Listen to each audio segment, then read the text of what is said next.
téléspectateurs à Yaoundé, mesdames, messieurs, bonsoir. Plaisir de vous retrouver pour une autre production de votre quotidien, le Grand Soir. Le Grand Soir, justement, au cœur de l'actualité, nous sommes en pleine saison des résultats aux différents examens. Et ce jour, dans la cité capitale et même au-delà, dans tout l'ensemble du territoire du territoire national, les résultats du baccalauréat sont connus. On parle d'un taux de réussite qui oscille entre 0 et 30% pour être honnête.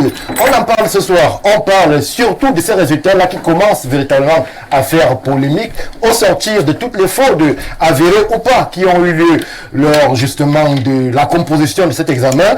On a eu justement des sorties, des polémiques. Ce soir, les résultats sont connus. On en parle en introduction de ce plateau. Nous reviendrons aussi sur la sortie officielle du porte-parole du gouvernement qui recadre tous les acteurs qui prennent la parole sur l'espace médiatique au Cameroun. Le ministre René Emmanuel Sadi, ministre de la Communication, porte-parole du gouvernement, je l'ai dit, revient sur certains manquements, certains égarements selon lui et justement en appel au devoir d'exemplarité de ceux qui prennent position et prennent la parole sur l'espace médiatico-public au Cameroun. Nous en parlons aussi ce soir sur le Grand Soir. Et nous terminerons cette édition avec un focus sur un acteur majeur de l'élection présidentielle 2025 à venir au Cameroun. Je parle là de la jeunesse. Vers qui se tourne la jeunesse? Pour qui vote-t-elle? Quels sont, ou alors les candidats qu'on pourrait désigner comme les candidats de la jeunesse? On en parle ce soir sur le plateau du Grand Soir. Une fois que je l'ai dit, je souffle en régie, chers messieurs, chères dames, et je vous reviens tout de suite après pour la présentation de ceux qui nous accompagnent. Tour sur le plateau du Grand Soir, justement pour cette odyssée dans les dédales de l'actualité. Nous avons... Bonsoir à tous mes compagnons sur ce plateau. Bonsoir, révérencieux à tous vos millions de téléspectateurs qui tous les soirs regardent au Grand Soir pour s'abreuver auprès de vous, pour avoir la bonne information. Je suis ravi de participer à ce grand débat. Ce soir, on espère que nous serons encore à la hauteur, comme toutes les fois où nous avons été ici. Et je souhaite que nous passons 2 heures agréables ensemble. Sur ce, on dit bonne continuation. Merci, cher confrère Bertrand Bika, pour la présence. Je poursuis avec ma droite proche. On parlera d'enseignement, on parlera des résultats du baccalauréat ce soir à l'introduction de ce plateau du Grand Soir. Et qui de mieux qu'un enseignant pour porter justement la parole du monde éducatif? Patrick Assega, vous êtes enseignant, vous êtes analyste aussi, vous êtes sur le plateau du Grand Soir. Bonsoir et bienvenue. Bonsoir Stéphane, bonsoir à tout le panel, à tout ce riche panel. Bonsoir à nos millions de téléspectateurs. Bonsoir au top management d'Info TV. Pour ce Grand Soir, c'est un plaisir d'être convié à nouveau sur ce plateau afin de pouvoir apporter du nôtre en ce qui concerne l'actualité nationale au Cameroun à l'heure actuelle. Merci, cher Patrick, pour la présence. Vous serez fortement interpellé lorsque l'on va évoquer les questions liées justement à ces résultats du baccalauréat qui commencent à faire polémique sur certaines sphères, dans certains réseaux. Je poursuis avec un autre confrère, lui, Timothée Essomba Abena, pour ne pas le présenter, est un habitué de nos différents plateaux, un homme qui n'a pas sa langue dans sa poche. DP, bonsoir. Bonsoir Stéphane, bonsoir aux millions de téléspectateurs d'Info TV. J'aimerais faire un petit coucou particulier au président directeur général, le très estimé Dieudonné Nvan. Merci DP pour ces mots chaleureux à l'endroit du top management d'Info TV, le président directeur général Dieudonné Nvan, qui certainement nous suit quelque part dans la République. Je poursuis avec une autre personnalité, homme politique affirmé, convaincu, reconnu, que dis-je. Monsieur Émile Messi porte la voix du RDPC sur ce plateau. Nous lui disons bonsoir, mais surtout bienvenue. Merci de m'accueillir Stéphane Bargaï, bonsoir aux panélistes, bonsoir aux millions des téléspectateurs de cette émission, Le Grand Soir. Et je suis content d'être là, surtout pour porter la voix du Rassemblement démocratique du peuple camerounais. Vous me permettrez de féliciter chaleureusement tous les lauréats du baccalauréat, c'est-à-dire nos jeunes... Ils ne sont pas très nombreux. Nos jeunes... Bon, tout dépend. Ceux qui ont eu, ils méritent donc des félicitations. C'est d'autant plus que... Parce que c'est ça aussi l'examen. L'examen a beaucoup plus de valeur lorsqu'il y a aussi l'échec en Afrique. C'est-à-dire que lorsque vous réussissez là où beaucoup ont échoué, vous méritez vraiment des félicitations. Et à ceux qui n'ont pas réussi, qui ne désarment pas, qu'ils se préparent et que l'année prochaine soit meilleure pour eux. Donc, une fois de plus, merci pour l'invitation. Merci à vous, cher Émile Messi, pour la présence en ces lieux. Je termine mes présentations avec le mouvement pour la renaissance du Cameroun qui sera représenté ce soir sur ce plateau par Maurice Kemou, cadre, s'il en est un, du MRC. Nous lui disons bonsoir et bienvenue. Bonsoir Stéphane Baga, bonsoir les co-discutants et puis bonsoir à tous vos nombreux téléspectateurs. C'est un plaisir renouvelé d'être une fois de plus sur votre plateau pour préparer ce que les MRC a pu concocter pour les échanges de ce soir. Alors, je reste avec vous une minute. Le professeur, il se porte bien? Écoutez, le professeur se porte bien. Je pense qu'il est encore hors du pays. Oui. Après la leçon inaugurale qu'il a fait du côté de la CGI.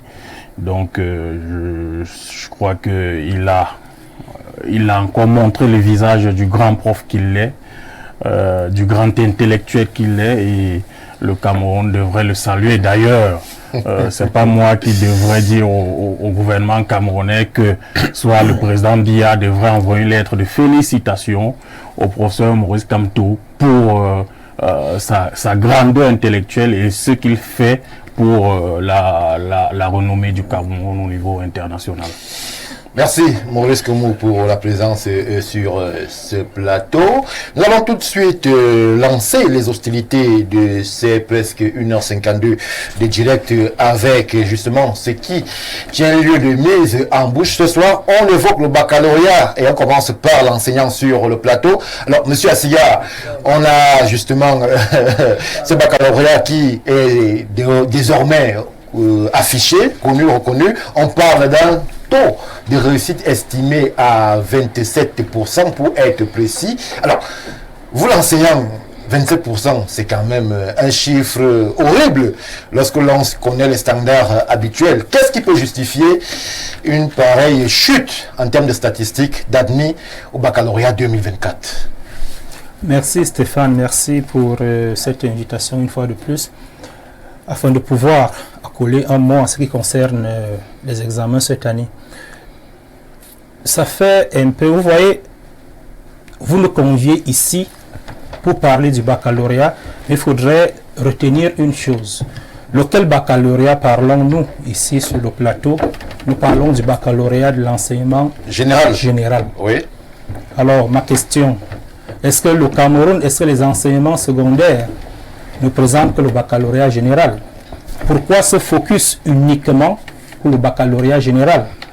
Je rappelle que le baccalauréat de l'enseignement technique est sorti bien avant le baccalauréat général. Cela n'a jamais fait de tollé. Avec les résultats qui sont sortis de ce côté, personne n'en parle. Même la chaîne nationale n'en parle presque pas. Mais quand il s'agit du baccalauréat général, ça fait... lorsque je l'ai dit, c'était juste pour attirer effectivement l'attention de ceux-là qui nous gouvernent, qui négligent un certain ordre d'enseignement pour beaucoup plus se pencher sur un autre ordre d'enseignement qui ne nous apporte en réalité rien du tout. Lorsque je l'ai dit, je reviens donc sur le fameux baccalauréat de l'enseignement général. Oui. Alors, les résultats sont sortis depuis... la mi-journée.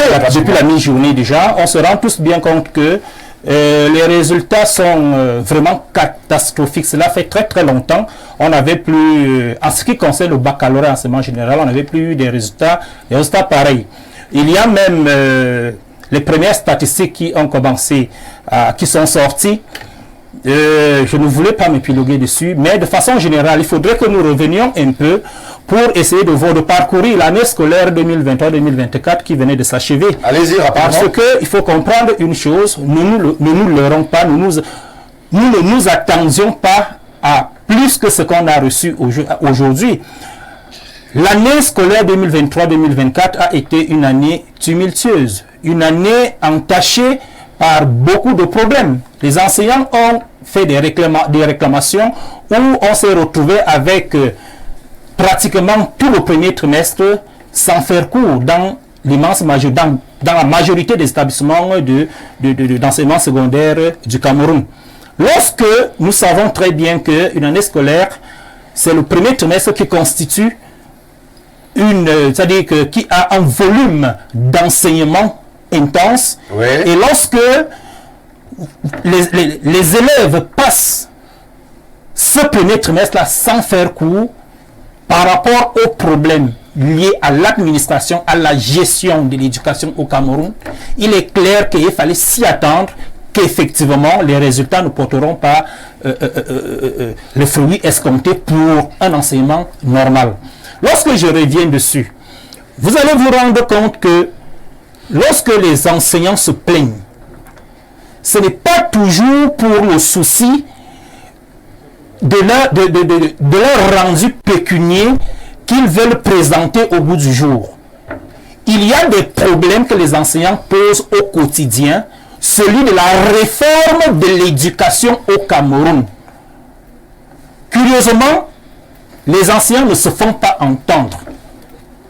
Mais nous espérons que lorsque les résultats comme ceci arrivent, parce que lorsqu'on a parfois à un moment donné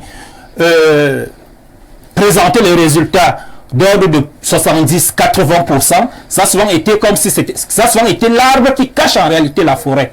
Alors que les problèmes de l'éducation au Cameroun restent et demeurent. Monsieur Siga, je vous en prends une minute. Oui. Je fais parler les chiffres. Ils font foi au dos.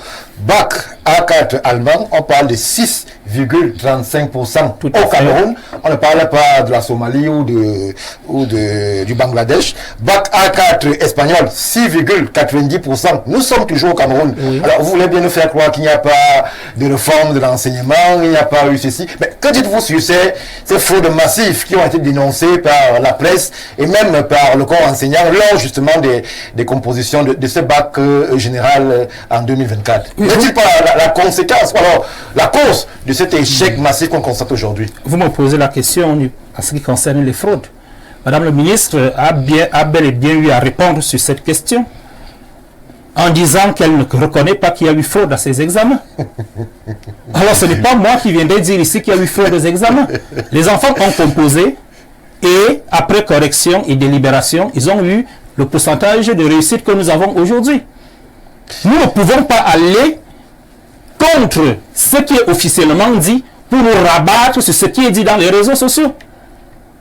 Si quelqu'un a une preuve qu'il y a eu fraude dans ces examens, qu'il nous apporte la preuve de cette fraude. Merci, monsieur Assiga. Bertrand Bika, les résultats sont là, ils sont connus, ils sont officiels. C'est quasiment la stupeur dans le mouvement éducatif au Cameroun. On avait rarement connu ce type de résultats depuis les 10 dernières années. On parle de 6%, on parle de quasiment 5%. À qui la faute? Aux enseignants, à l'État, aux élèves, au système éducatif? Qui est coupable de ces résultats catastrophiques qui font réagir aujourd'hui? Non, je voudrais déjà simplement, vous savez, je ne suis pas très souvent l'audateur de notre gouvernement, mais féliciter Naël Valonga. Ça, je tiens à féliciter cette... Féliciter Madame la Ministre. Oui, Madame la Ministre pour cette... Et pour quelle raison? Non, laissez-moi développer. Parce que à la réalité, Stéphane Baga, le résultat du bac cette année est la résultante du vrai niveau. Je dis le vrai niveau d'éducation au Cameroun, c'est ça, c'est 6%, c'est 30%. C'est un secret de polichinelle ici de dire que les années antérieures on prenait des moyennes hyper convocables que j'en passe. On ne pas un truc que polichinelle, il faut le dire. Parfois on délibère jusqu'à 8, 7, 9, un bac à 8 à 7, c'est pas un baccalauréat qu'on a eu. On a formé beaucoup d'incompétents aujourd'hui qui sont passés au niveau supérieur. Et que lorsqu'on passe, se vérifie dans notre vie quotidienne. On a des collègues, on a des collaborateurs qui ont des niveaux très élevés. Mais lorsque ce monsieur t'écrit 2 mots en français, te demande si effectivement il a eu à faire l'école. Ça c'est clair, il faut le dire de manière claire. Ça c'est la résultante, c'est le vrai niveau des Camerounais. J'ai posé la question, la faute à qui, Bertrand Victor? Non, je suis en train d'arriver de manière claire.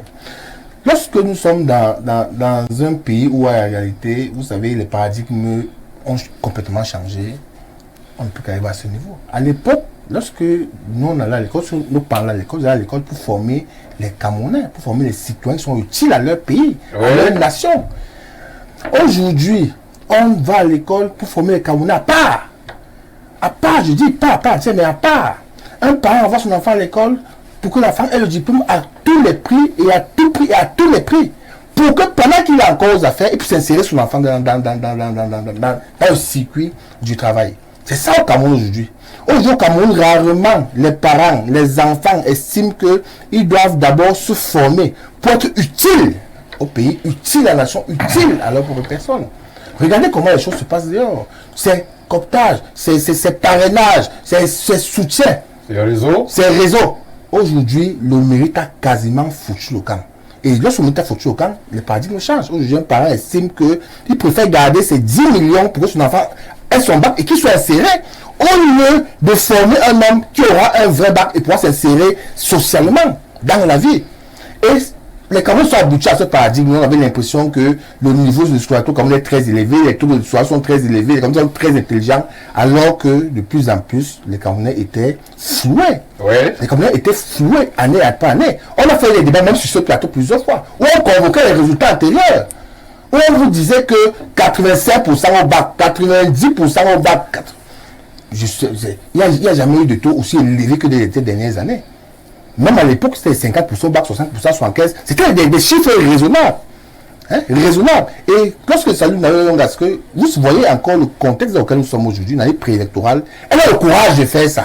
Elle a le courage de faire ça. Ça veut dire qu'elle est résolument tournée vers le changement. Pas changement d'ordre établi, changement de mentalité. Parce qu'elle voudrait que dorénavant, chacun puisse se mériter ce qu'il a. Merci Bertrand Bika. Émile Messi, alors la question vous revient. L'enseignant sur le plateau pointe un doigt accusateur sur l'État du Cameroun qui ne sera pas parvenu durant l'année scolaire 2023-2024 à répondre aux désirata du corps enseignant. L'année a plus ou moins été galvaudée au premier trimestre avec tous les soubresauts qu'on a connus. Aujourd'hui, on dit quoi? L'État a fauté et les résultats sont là. Non, l'enseignant s'est mêlé des chevaux, il ne s'agit pas de ça. Ces résultats n'ont rien à voir avec les revendications de l'enseignant. Il faut être très clair là-dessus. Les enseignants ont fait leur travail. Il y a eu des examens, mais la question pertinente que vous posez, c'est que l'année dernière, par exemple, il y a eu les mêmes revendications, mais depuis un certain temps, on voit quand même le niveau, voilà, le taux de réussite au baccalauréat qui est quand même resté très constant, à savoir un peu plus de 60-70%. Oui. Or, vous l'avez bien indiqué, il y a de forts soupçons de fraude à cet examen 2024. Qui ont été battus à brèche par Madame la ministre. Écoutez, moi je parle de soupçons, je ne parle pas de la ministre, je ne parle pas son nom. Nous faisons des analyses froides et parfois scientifiques. En passant, moi je suis un pédagogue, donc je sais de quoi je parle. Ces soupçons-là ont un impact réel sur ces résultats que nous avons en ce moment. Et là, lui, il a raison en disant que tout laisse croire que c'est les vraies moyennes qui ont été les moyennes requises pour être admis officiellement, c'est qu'il faut avoir 10 de moyenne pour réussir au baccalauréat. C'est encore plus grave, monsieur Messi. Oui, je sais que je vous dis. Officiellement, même si on a fait des repêchages, des délibérations et tout, vous ne verrez jamais une moyenne de celui qui a réussi avec moins de 10. Or, quand vous voyez dans la tendance, dans les séries littéraires, c'est plus catastrophique. C'est-à-dire à peine 6%. Oui. Parce que ça veut dire que là-bas, même si vous avez eu des épreuves à la veille, par exemple en philosophie, en français, je sais pas, ce n'est pas une évidence que vous aurez mieux fait dans la salle. Contrairement en série C ou série D, où vous voyez bien que la tendance est vers les 50%. Donc, ça va donc dire ici aujourd'hui que Le gouvernement, par ceux qui sont dans le secteur, le MINUSEC et l'Office du baccalauréat, ont effectivement pris des mesures courageuses pour dire ça va faire mal, parce que l'échec aussi fait mal. Oui. Pour dire que ce n'est que le travail désormais qui doit payer. Si vous n'avez pas votre moyenne, mettez-vous au travail, parce que moi j'ai vu, pendant ces périodes-là, mon enfant a fait le bac A. Il n'a pas réussi. Ils étaient totalement déstabilisés. Parce qu'ils étaient à la recherche des histoires toute la nuit. Ils n'étaient pas concentrés. Et moi, je dis même aujourd'hui. Oui, là, je t'appelle le parent que vous êtes et le citoyen, l'enseignant, le pédagogue même que vous êtes aussi. Alors, lorsqu'on est à 94%, ou alors à 6% d'admis, ça veut dire qu'il y a 94% de postulants, de candidats au baccalauréat qui sont incapables au Cameroun d'avoir 10 de moyenne. C'est pour ça que je vous dis, ce n'est pas un secret. Pour réussir au baccalauréat au Cameroun, il faut avoir 10 de moyenne. Et tout laisse croire que cette année, on a pris exactement 10 et rien d'autre. Ça va faire mal, mais le message est clair. Il faut que nos enfants apprennent à travailler, qui comptent sur le travail fait durant toute l'année, pour qu'à la fin, ils ne soient pas perturbés par des choses qui viennent les déstabiliser. Par exemple, il y a l'eau dehors, ils ne dorment pas, ils sont sur le téléphone, ils font des choses, et puis le matin, ils sont même fatigués, ils n'ont même plus d'efforts pour fournir et peut-être donner le meilleur d'eux-mêmes. Donc, pour dire que, quand vous voyez la tendance, moi je dis, cette histoire de fraude, il faut bien que l'Office du baccalauréat, qui est en charge des examens du baccalauréat, prenne ses responsabilités. Que le ministre des enseignements secondaires prenne également ses responsabilités pour que ce genre de situation n'arrive plus. Parce que c'est là où nous sommes aujourd'hui. Mais quelle crédibilité? L'OSBAC a plus de crédibilité, plus que les autres dans ces conditions-là. Merci. Donc, là, je voulais m'embrouiller pour dire que le bac de 2024 a encore plus de crédibilité. Comme je vous l'ai dit à l'entame, plus vous échouez, plus ceux qui réussissent ont plus de fierté. Merci. Quand on a des réussites à 100%, ça tend à être banalisé. Merci. Est-ce que notre bac est crédible? Il a encore plus de crédibilité. On vous a compris, cher Émile Messi, Timothée et Soma. Nous voilà, le jour des résultats. Beaucoup de larmes, beaucoup de cris, beaucoup de désolations. On cherche un coupable. Alors, sur ce plateau, on dit les élèves n'ont pas été concentrés. L'enseignant dit la faute à l'État, la faute au professeur. Bref, c'est un méli-mélo, mais les résultats sont là et les chiffres font mal. Ou même peur. 6% de réussite au baccalauréat A4 espagnol, allemand. C'est très grave dans un pays qui s'appelle le Cameroun. J'aimerais d'abord féliciter ma nièce qui a été admise au baccalauréat A4 espagnol. Une fois que je l'ai dit, je peux donc faire une sorte de panorama kaléidoscopique de l'année scolaire 2023. J'ai listé 2024 autant pour moi, drogue en milieu jeune, revendication des enseignants non totalement résorbés, pas de courant, pas de route. Pourquoi pas de courant? Pour étudier, il faut la lumière. Pas de route pour se rendre à l'école. On a fréquenté Angelmondouka sans courant et on avait les résultats. Cela ne justifie pas. Parce que Angelmondouka, entre parenthèses, lorsqu'on arrive au monde, il n'y a pas de lumière. On grandit donc dans un habitus d'adaptation très tôt. Par contre, lorsqu'on est à Yaoundé, la ville, c'est quoi? C'est un lieu où on est supposé avoir toutes les commodités modernes possibles pour étudier. Donc, vous ne pouvez pas comparer l'état d'esprit d'un enfant du lycée Leclerc à l'état d'esprit d'un enfant de Ngelmondouka. L'enfant de Ngelmondouka est plus résilient et plus apte à affronter l'adversité. On referme la parenthèse. Merci. Donc, OTS, pas de lumière, pas de route pour aller à l'école. Il faut se déplacer. Tout le monde voit les embouteillages qui sévissent à Yaoundé à cause des nids de poules. Ça fait au moins 2 ans et demi. 15 milliards ont été mobilisés pour boucher les nids de poules. On n'a pas de nouvelles jusqu'à aujourd'hui. Les réseaux sociaux, avec tous les travers que l'on dénomme, la prostitution, nous tous on a vu les vidéos, des partous dans les lycées et autres. La faute à qui? Laissez-moi présenter allez-y. Les discours politiques outranciers. Nous allons parler de ça tout à l'heure. La décrépitude des valeurs sociales qui font que l'école n'intéresse plus. Quelle est la valeur paradigmatique au Cameroun à l'heure actuelle? C'est l'argent. Est-ce que l'école donne l'argent? Vous allez dire comment à votre fils qui fait terminale d'aller à l'école, alors que le gars qui a le même âge que lui et qui tient une boutique au Carrefour d'à côté commence déjà à brasser les millions. Nous avons inversé les valeurs sociales. La faute à qui? La faute à nous tous. Le gouvernement a sa part de responsabilité, les parents ont leur part de responsabilité. Lorsque j'écoute Émile Messi, qui veut encenser l'État ici et jeter tout le propre sur les élèves, l'élève ne travaille pas seul. Le mérite, c'est bien. Mais si l'élève n'est pas dans les conditions de travail lui permettant de performer, il va performer comment? Il ne pourra pas performer. On a abandonné l'éducation des enfants entre leurs propres mains, alors que ce ne sont que des enfants. Ils ont besoin de l'État. Ils ont besoin de nous. Quand vous regardez le milieu éducatif au Cameroun, c'est comme un petit pandémonium. Je me suis amusé la semaine dernière, je ne savais pas encore que les résultats du bac seraient aussi catastrophiques, à faire le tour de quelques lycées de la capitale. Regardez l'état des lycées. Ils sont sales. On nous parle ici de la levée de couleurs. Regardez l'état du drapeau, des drapeaux que l'on retrouve dans nos lycées. Ce n'est plus le vert ou jaune. Tout cela justifie l'échec massif de cette année. C'est l'échec de tout le système éducatif camerounais. Et c'est l'échec d'une politique économique qui ne mise pas sur la jeunesse. Quelqu'un sur un plateau quelque part a dit que la jeunesse est un programme politique. Ce jour, je ne l'ai pas bien compris. Mais voilà l'échec du Cameroun que nous sommes en train de préparer calmement. Pour détruire une nation, il faut détruire quoi? L'éducation. Oui. Dans une classe de 100 élèves, 6 ont eu le bac en 2024. C'est grave. Il fallait même annuler ce bac. Oui.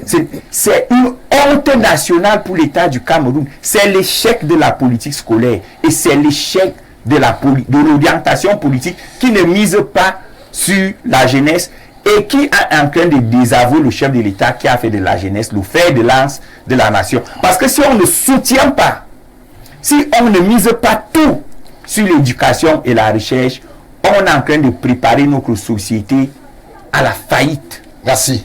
Merci Timothée Somba. Alors Maurice Kemou, véritablement, nous autres qui sommes passés par le tamis de ce baccalauréat, on a fort d'eau lorsqu'on voit ces chiffres.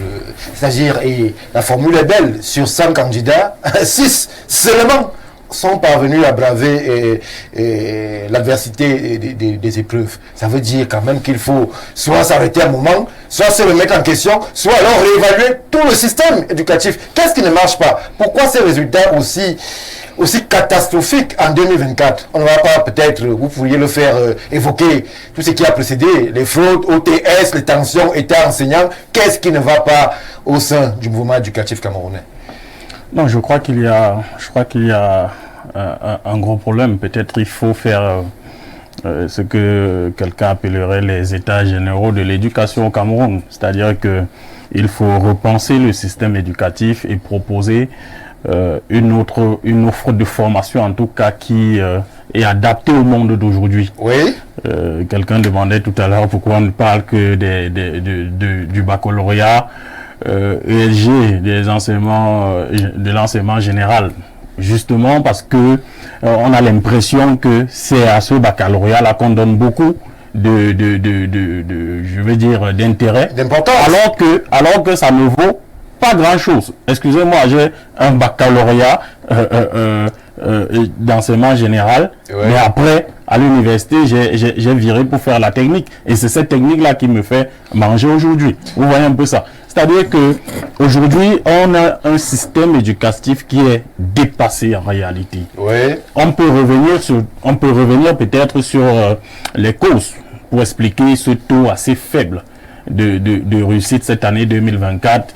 Monsieur Timothée Somba est revenu sur quelques éléments, mais il faut dire globalement que aujourd'hui il y a le problème de OTS qui quand même a dérangé depuis le début d'année jusqu'à pratiquement tout le premier trimestre.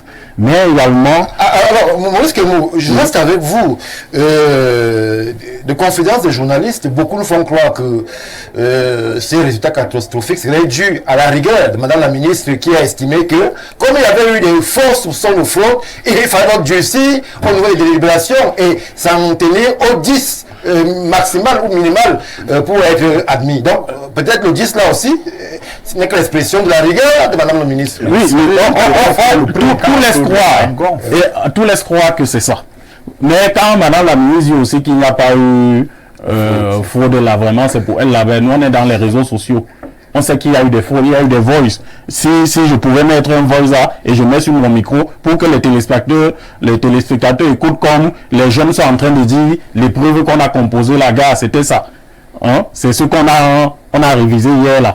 C'est-à-dire que c'est ce que le prof nous a donné. Oui.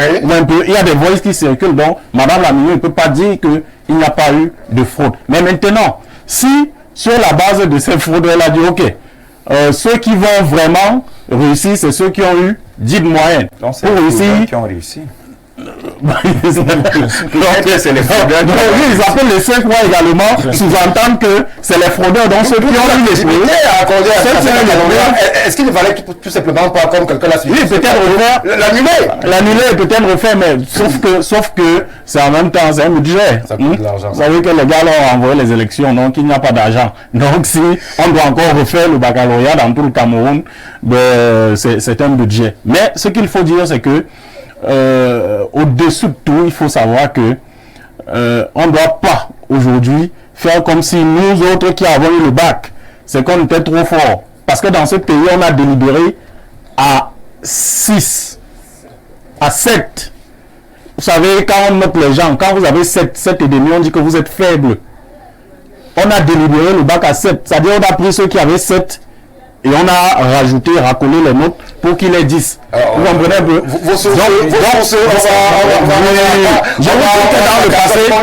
Dans le passé,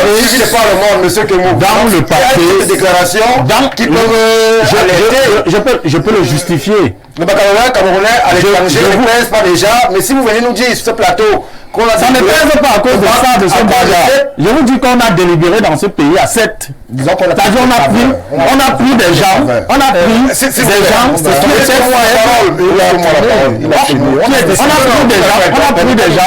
qui étaient faibles, à qui on a donné des bacs. Pourquoi vous ne voulez pas reconnaître ça?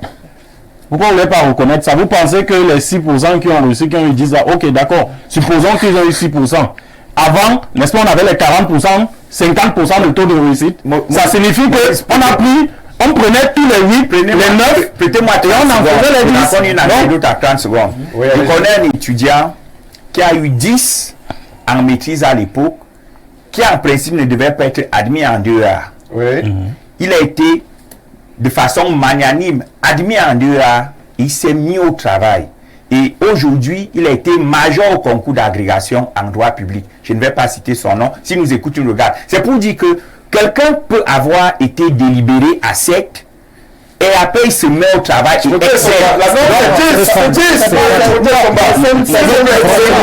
Le bac, comme tous les examens, se compose dans un environnement. On ne peut pas au Cameroun délibérer les enfants sans tenir compte du fait qu'il n'y a pas le courant. Merci. Je donne la parole à l'enseignant. Oui, Stéphane, je suis extrêmement gêné de me retrouver dans un plateau où les gens avancent des choses dont ils n'ont même pas la connaissance. Ça me fait franchement mal. Je ne peux pas comprendre que sur un plateau de télé sérieux comme Info TV, que les gens avancent, on a fait réussir les candidats à 7%, à 7 de moyenne, et tout le reste. Mais cela a souvent été murmuré. Non, ça n'a jamais été murmuré. Personne ici. Je dis Stéphane, je dis ceci. Je voudrais qu'ils comprennent la notion de délibération. Allez-y, expliquez-nous. Pas lui seulement. Est-ce qu'il comprend la notion de délibération? Et les critères de délibération, il les connaît. Ce qui revient à ce qu'on appelle le secret de l'examen.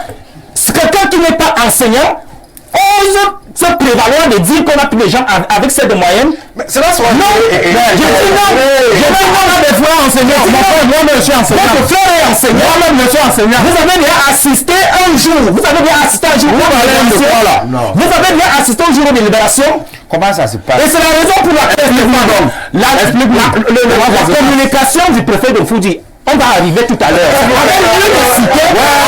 Avec des individus pareils. Avec des individus pareils qui disent des choses sans vérifier, sans en apporter des preuves. Quelle est la vérité alors? Juste parce que je vous dis ceci, ne vous attendez pas. Je répète, les critères de délibération d'un examen ici. Ne vous attendez pas à cela de moi. Mais délibéré. Je vais vous dire. Délibéré, s'il vous plaît. S'il vous plaît. Dans l'enseignement supérieur, qu'est-ce qui se passe avec les examens? Ils ont un système de rattrapage. À savoir que ceux-là qui ont eu une certaine moyenne sont habilités à recomposer.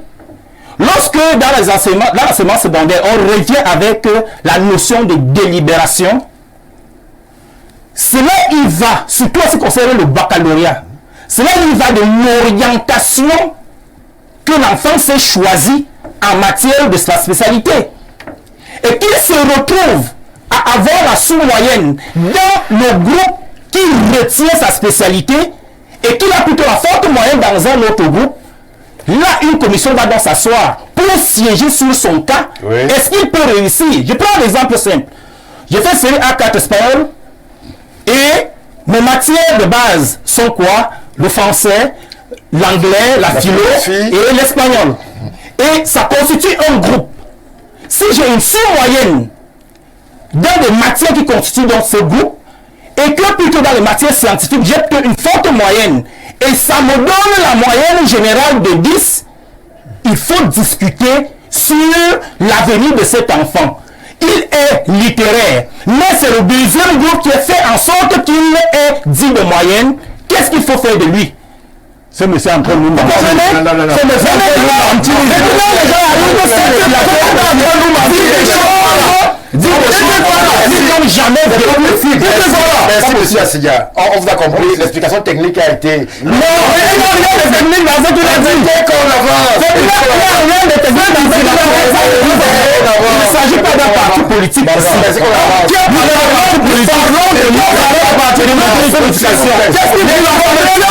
Les problèmes de l'éducation sont réels et connus de plusieurs points. Ce sont ces problèmes-là qui nous amènent, si on doit répondre à la question de crédibilité. Non, on vous a compris. Merci, monsieur le ministre, mais si vous avez la parole. Il y a un grand journaliste.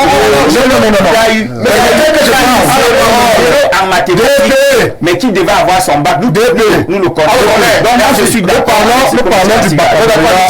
On parle aujourd'hui. Pour d'abord préciser que ce n'est pas la première fois l'Office du baccalauréat organise le bac depuis 1995.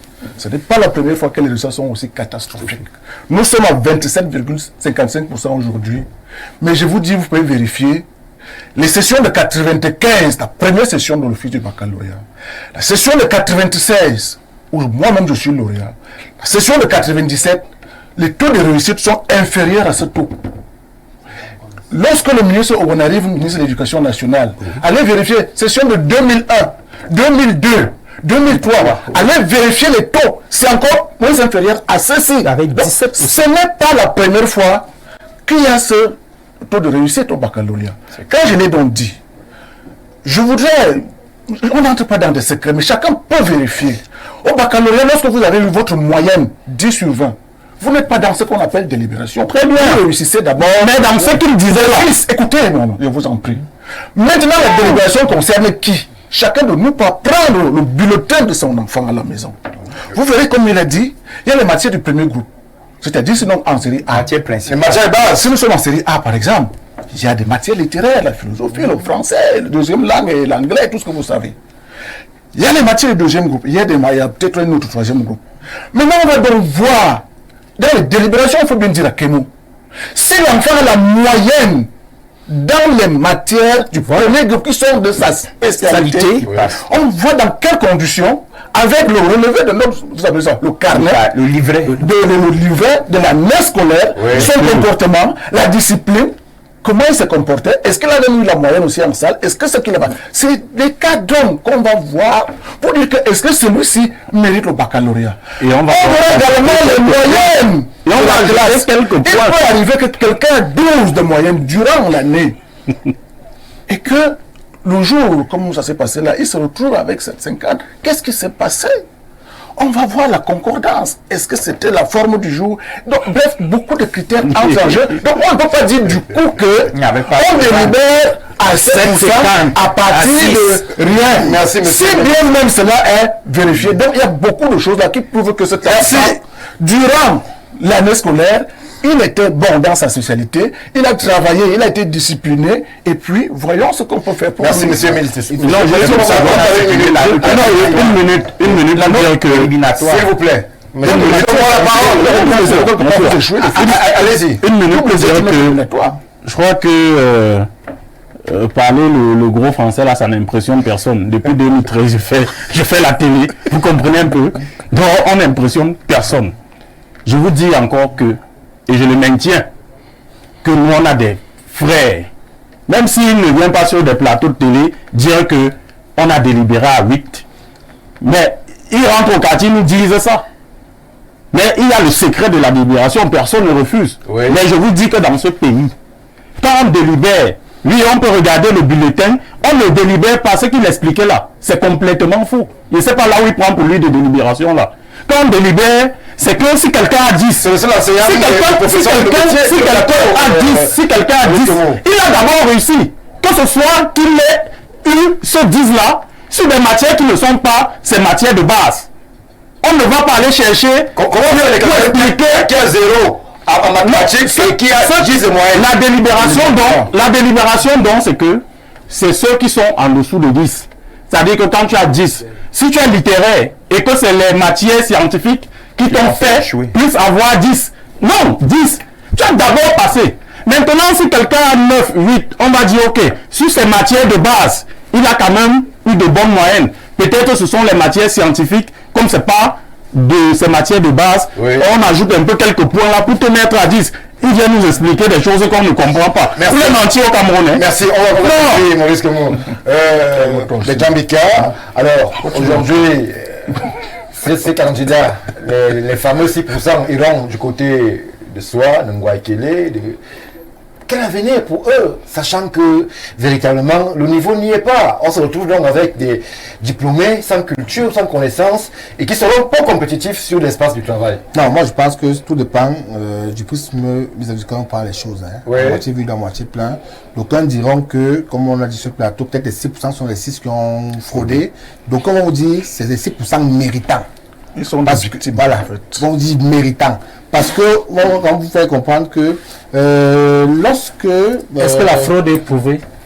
Je suis en train de poser une analyse, je ne reviens pas sur la fraude, je dis simplement que si dans un concours, 6 personnes ont passé sur 100, ça veut dire quand même que le concours était prétendument difficile. Mais là, ce n'est pas le concours. Non, je pense, ou le diplôme, c'est que l'examen était prétendument difficile et que les corrections ont été assez strictes. Mais là, on interroge qui? Lorsqu'on se retrouve avec un 6% au terme d'une année scolaire où les élèves sont parvenus à faire cours. Mais peut-être c'est le niveau des enseignants qui n'est pas bon. Ou alors la méthodologie.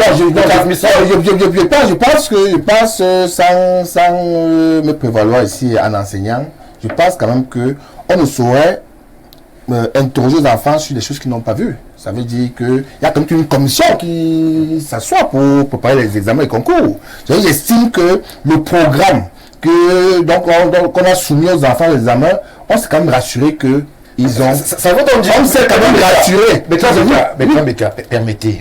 Parce que là, à chaque fois qu'on aborde les questions d'éducation, le journaliste se sent interpellé au premier plan. Alors, vous voulez nous faire comprendre qu'au Cameroun, nous prenons une classe de 100 élèves, des professeurs dispensent des cours sur des matières bien précises, et qu'au terme de l'année, il n'y a que 6 qui est compris, ce dont on parlait durant pratiquement 9 mois. C'est ça que vous voulez nous faire comprendre? Mais 80% 94 ne soient même pas éligibles pour le repêchage ou bien délibérable. C'est très grave, c'est comme vous dites. Mais justement, c'est grave. C'est ça qu'on dit tout à l'heure, qu'on a longtemps fait croire aux Camerounais que nous sommes intelligents en délibérant. Très bien. On se plaît en délibérant chaque année.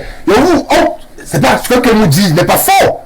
Toutes les années, on a toujours eu des rumeurs de délibération à des niveaux très très très bas qui fusaient. On en parlait même sur les plateaux de télévision. Sauf que au départ, je félicite le ministre de l'enseignement secondaire parce qu'il a le courage de mettre à nu, de mettre ça à nu, de montrer qu'on est le vrai niveau. Parce qu'aujourd'hui, c'est important que le paradigme change.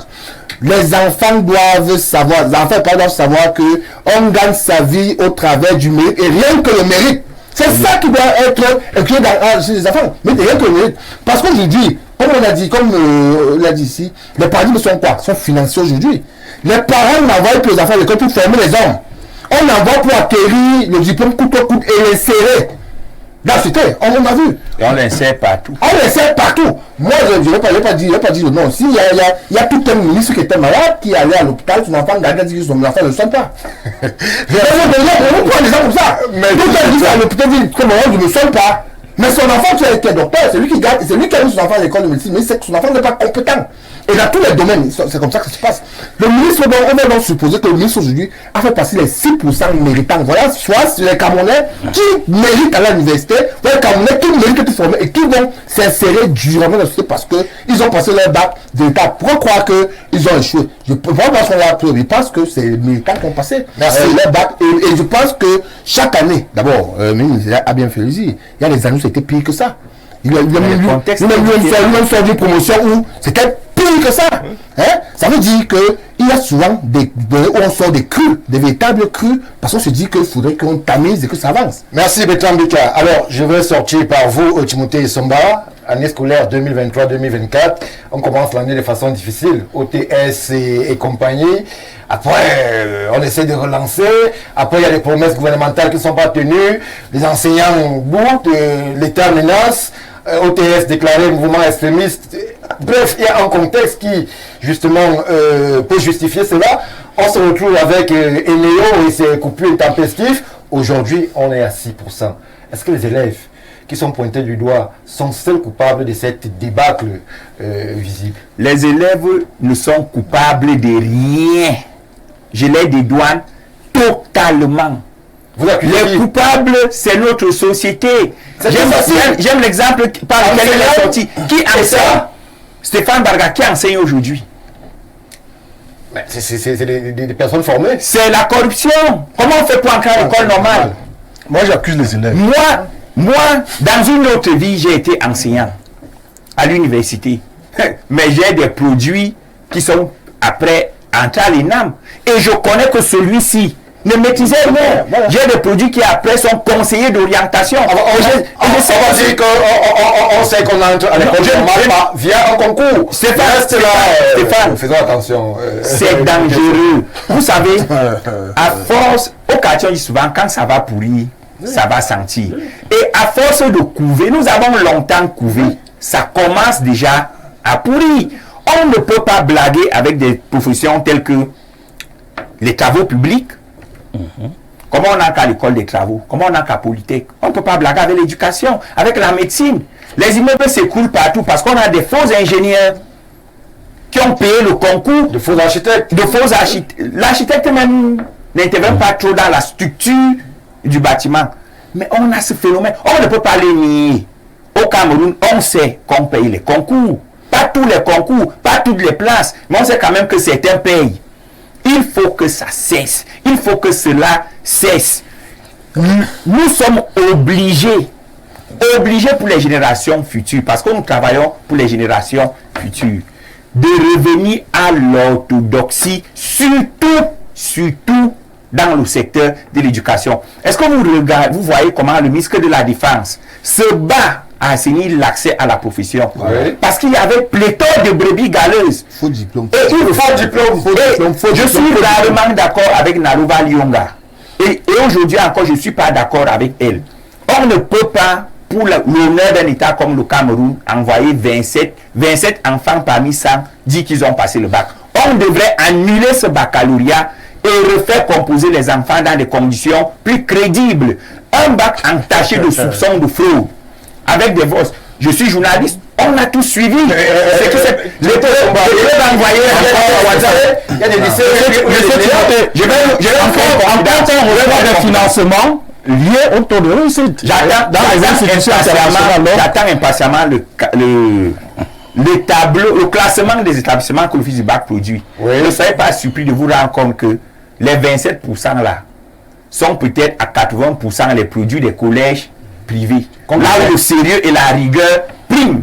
Merci, merci. Stéphane, en disant que moi je donne la faute à nos enfants, à nos élèves qui sont responsables de cet échec. Pourquoi? Parce que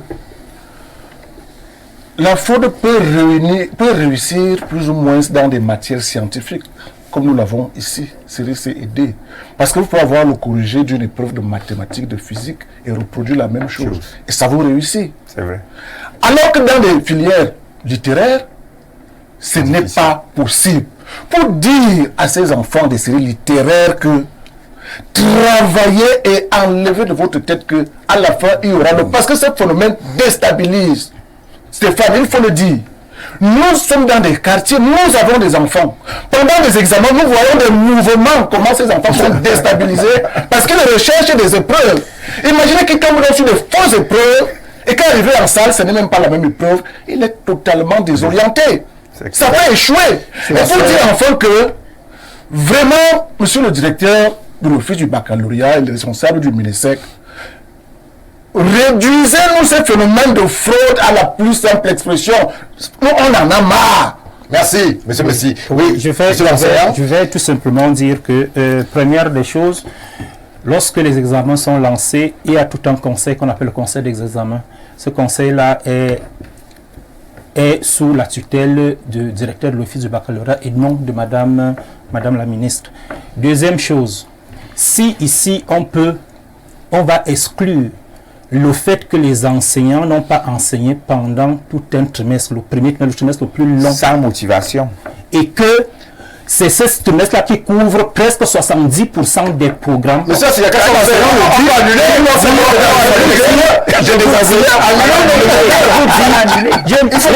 Laissez-moi terminer. Parce que vous pouvez porter la responsabilité de cette affaire.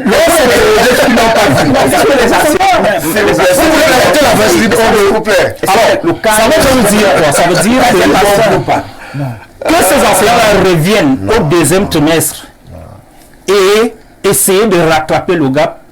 Ce sont les enfants qui souffrent. Les enfants sont déjà démobilisés. On a ces cas-là qu'on a aujourd'hui. Comme l'a dit bel et bien le DP tout à l'heure, vous allez vous rendre compte, les zones où il y a eu trop de mouvements de grève, vous allez voir les résultats, les statistiques de ce côté.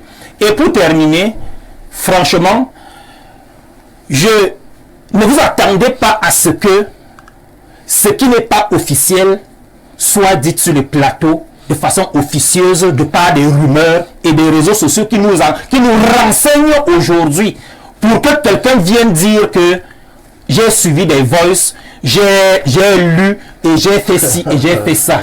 De façon officielle, apprenons à dire les choses de façon officielle sur des plateaux.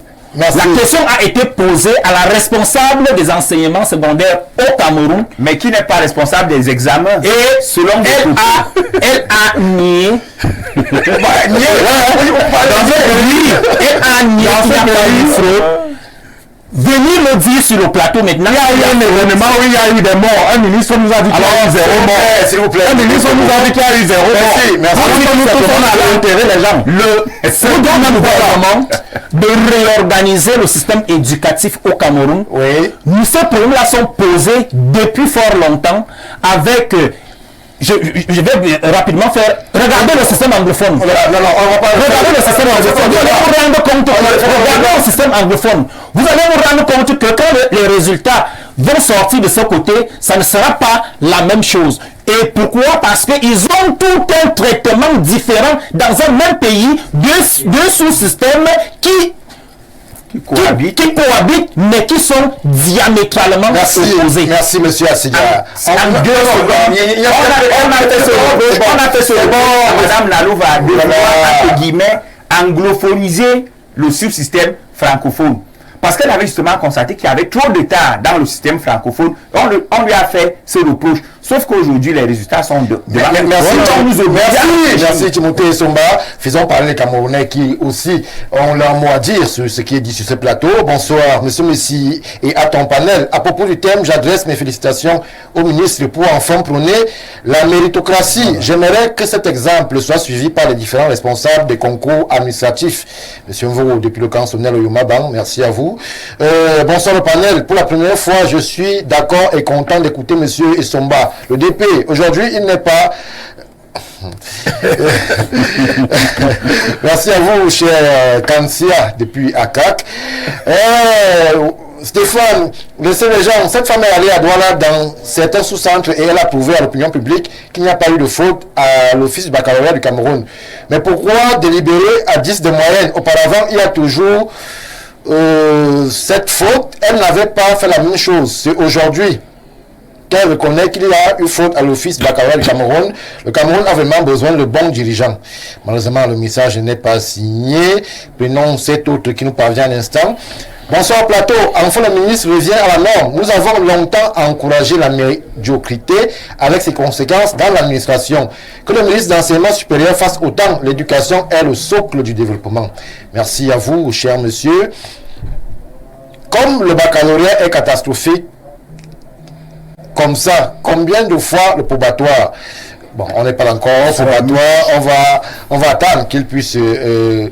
Bonsoir au panel. Depuis que l'école privée a vu le jour au pays, tout le monde est devenu enseignant. Pareil comme les bars. Je propose que le système devienne comme avant l'école publique et catholique.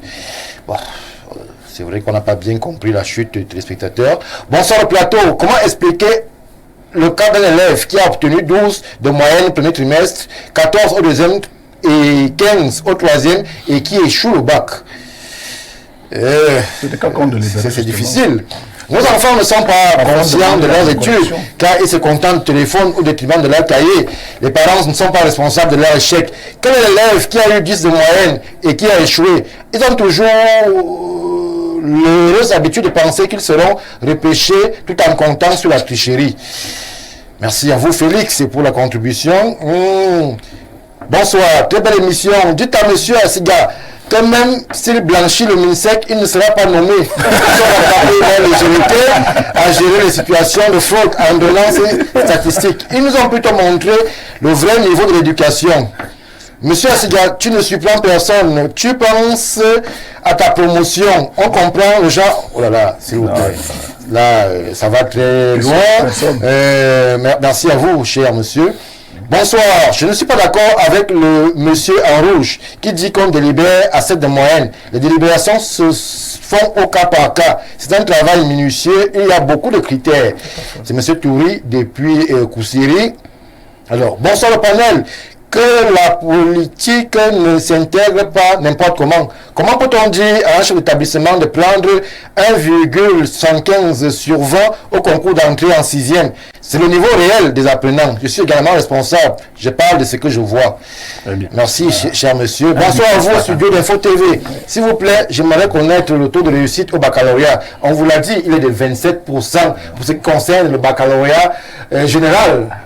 Il faut bien être précis par rapport à ce que nous disons.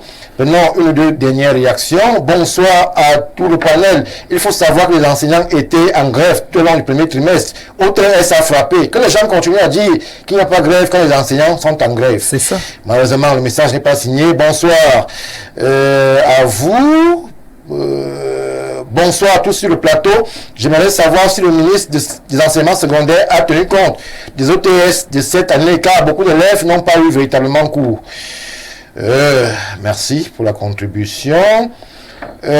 Bonsoir sur le plateau. La délibération au Cameroun consiste à faire passer les élèves qui n'ont pas pu avoir la moyenne.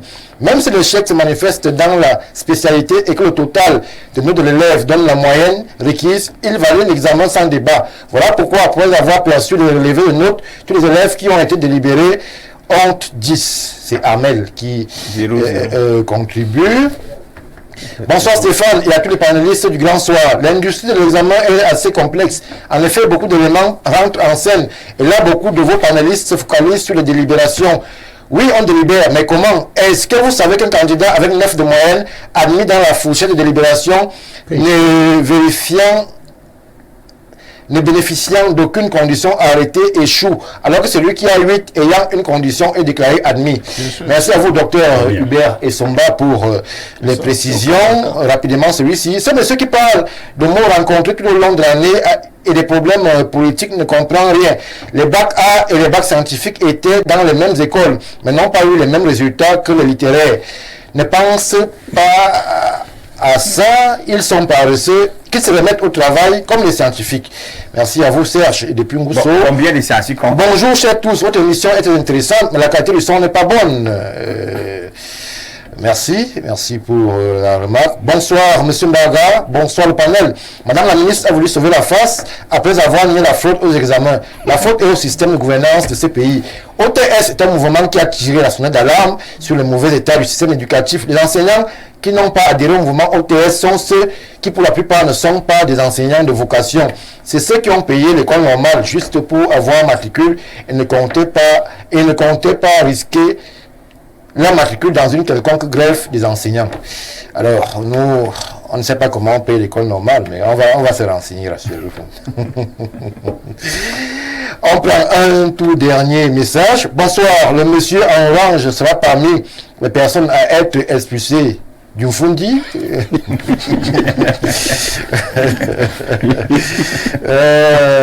Bonsoir, les élèves ont besoin de bons enseignants. Comment est-ce possible que les enseignants donnent chacun sa méthodologie? C'est pour que l'élève utilise laquelle.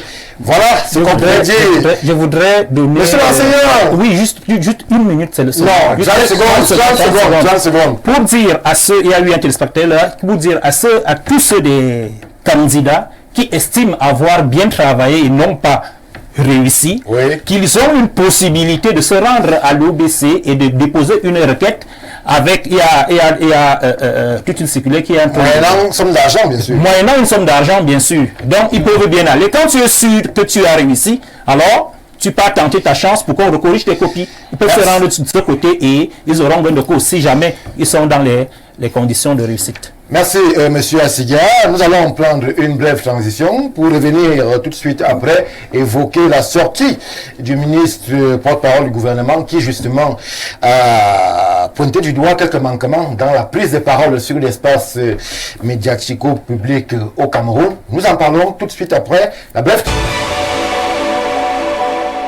Retour sur le plateau du Grand Soir. Nous épiloguons à présent sur cette sortie gouvernementale en date du jeudi 18 juillet 2024. Le ministre de la Communication René Emmanuel Sadi est revenu sur quelques sorties sur l'espace public au Cameroun et a rappelé un certain nombre de prérequis, notamment sur la prise de parole sur les institutions de la République, sur ce qu'il est l'immunité de leur fonction à l'injusticiabilité.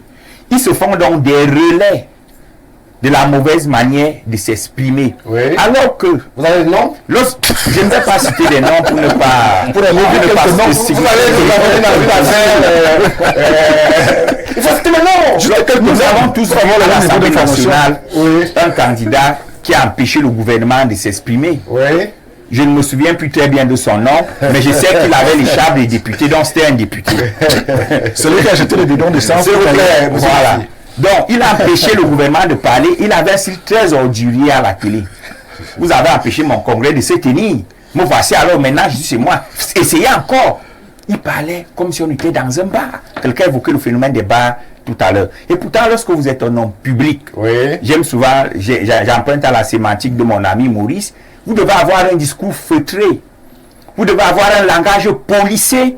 Parce que lorsque vous êtes un homme public, votre première responsabilité, c'est que vous devez incarner l'exemplarité. Vous devenez un modèle. Dans une autre vie, je me laissais souvent emballer dans des scènes de violence lorsque je sortais m'amuser. Mais depuis que je passe à la télé, je fais l'effort de ne plus... J'évite même d'entrer dans certains milieux. Parce que je sais qu'en m'exprimant à Info TV, je peux inspirer un enfant. Si nous, les hommes de médias, les hommes publics, les hommes politiques, décidons d'abandonner notre rôle de modèles sociaux en dérivant avec des propos outranciers, parfois outrageux, il y a un nécessaire rappel à l'ordre. Évitons les mots qui blessent. On peut dire les mêmes choses, mais avec en littérature par des figures d'atténuation. Utilisons les figures d'atténuation pour exprimer nos propos sur la scène politique. On n'a pas besoin d'ensauvager la scène politique. Pourquoi? Sortons de la logique des ennemis qui sont prêts à tout pour avoir raison. Rentrons dans la logique des adversaires. La différence est laquelle? Dans l'adversité politique, il y a des règles déjà à respecter. Il y a le fair play. Alors que dans la logique des ennemis, on est dans la guerre où tous les coups sont permis. Est-ce qu'on peut construire une nation sérieuse en légitimant où tous les coups sont permis? Je ne pense pas. Merci, Timothée Somba. Maurice Kemou, alors, après la sortie du préfet du Fundi, après celle du ministre de l'administration territoriale, c'est le ministre de la communication, porte-parole du gouvernement, qui lui aussi pointe du doigt les acteurs de la scène médiatico-politique. Beaucoup commencent à penser qu'il y a un stratagème visant à priver les citoyens de la liberté d'exprimer des opinions. Une fois que vous serez suspecté d'avoir une opinion contraire à l'establishment, tout de suite, vous pourrez tomber sous le coup de la loi. Non, mais écoutez, j'adhère à ce que Timothée Somba a dit. Je crois que dans l'espace public, on doit être de plus en plus avoir de la retenue. On doit avoir de plus en plus de la retenue. Parce que et le ministre, je dis bien l'espace public, parce que le ministre de la communication, dans son communiqué, vraiment, moi je suis preneur. C'est-à-dire que, vous savez, le 9 décembre, je suis preneur. Vous voyez qu'au MRC, un ministre, on peut être d'accord avec un ministre du gouvernement de M. Biapol. Vous comprenez un peu? De son excellence. De son excellence, si vous voulez. Donc, je dis que le ministre de la communication, René Emmanuel Siadi, qui à l'époque, le 9 décembre 2011, il avait été nommé MINAT, ministre de l'administration territoriale. Et quand tout à l'heure, Timothée a emprunté mes mots, c'est par rapport à lui que je faisais allusion. C'est-à-dire que quelqu'un peut avoir de la puissance, sans trop parler, sans écarquiller les yeux. Vous comprenez? Sans insulter les gens. Quelqu'un peut avoir des habitudes feutrées. C'est-à-dire qu'il y a des parents. J'avais un parent, quand il te regarde, il n'a même pas besoin de te parler. Pour que tu te lèves seul, tu sors. C'est-à-dire son regard te parle. Il ne t'a pas menacé, il n'a pas pris la chicotte, il n'a pas commencé à crier sur toi. Mais donc, si l'autorité gouvernementale est obligée de réagir, ça veut dire peut-être qu'il y a aussi des dérives que ça va constater. Absolument. Donc je dis que de part et d'autre, il y a eu des dérives. Vous comprenez? Langagières, où les gens ont dit des excès sur des plateaux. Oui. Il est normal que le gouvernement de la République rappelle à l'ordre. Mais surtout, que le ministre de la Communication parle à son collègue, à Tangandi. Le ministre de l'administration territoriale. Oui, s'il vous plaît, monsieur le ministre René Emmanuel Sadi, vous, grand diplomate, qui avez de la tenue, qui parlez au Camerounais, on a lu votre communiqué, c'était circulant. C'est-à-dire, c'était comme un plat de bongo. Et je dis encore que nous, MRC, on est preneurs de ce communiqué-là. Oui. Mais dites au ministre, parce qu'on en parle là, à cause des gens comme Atangandi. Oh là là. Parce que, je vous dis... Alors, membre du gouvernement, on parle pas de Atangandi. Si Atangandi ne nous parlait pas comme il nous parlait là, on ne serait pas en train de débattre de ça là aujourd'hui. Parce que il doit également, le ministre Emmanuel Sadi, le grand ministre Emmanuel Sadi, dire à son collègue d'avoir de la retenue. Parce que j'ai l'impression que Atangandi est dans un ministère qui ne lui correspond pas en réalité. Je suis même certain qu'il peut être plus utile ailleurs. Mais vous êtes son Parce que, non, quand le ministre Atangandji s'exprime également et nous parle à nous, acteurs politiques, on a l'impression qu'il est en train de nous brimer, qu'il est en train de nous charger tout le temps. Et c'est pourquoi, avec une réaction de révolte également, on arrive à lui parler. Mais c'est lui qui enchaîne. Et donc je dis que alors, je sors par là, je sors rapidement. Je vous relance. Mais on a aussi quand même suivi la sortie de votre patron politique, le professeur Maurice Kamto, qui justement aussi a pris la parole avec un langage, excusez du peu, assez vindicatif contre l'establishment de la République. Est-ce qu'on va arriver à ce ping-pong-là jusqu'à ce qu'il y ait embrasement? Non, il ne devrait pas. C'est pourquoi, de tous les côtés, il faut que chacun mette un peu d'eau dans son vin. Oui. Vous comprenez un peu? Il faut que chacun mette un peu d'eau dans son vin. Mais je vous dis encore que je peux comprendre la sortie, parce que vous évoquez là la sortie du 10 mai, je crois, la conférence de presse du professeur Maurice Kamto. Oui. Parce qu'à un moment donné, ça exacerbe en réalité. Et je voulais donc sortir en disant que, vous savez, si vous jugez un poisson à sa capacité à grimper à l'arbre, il sera toujours un con. C'est-à-dire quoi? C'est-à-dire que si vous prenez M. Atangandji et vous le considérez comme le poisson, et vous prenez le MINAT, l'institution, et que le MINAT c'est l'arbre, si vous voulez que Atangandji, qui est le poisson, grimpe à l'arbre dont j'ai le MINAT, il sera forcément un con. Non, donc, alors que si on le met ailleurs, Maurice Kamto, forcément, s'il vous plaît. C'est une simple comparaison. Il y a des métaphores assez suspectes qu'on ne peut pas laisser passer sur un plateau sérieux. Je comprends la position de la vôtre, mais on parle d'un membre du gouvernement. D'accord.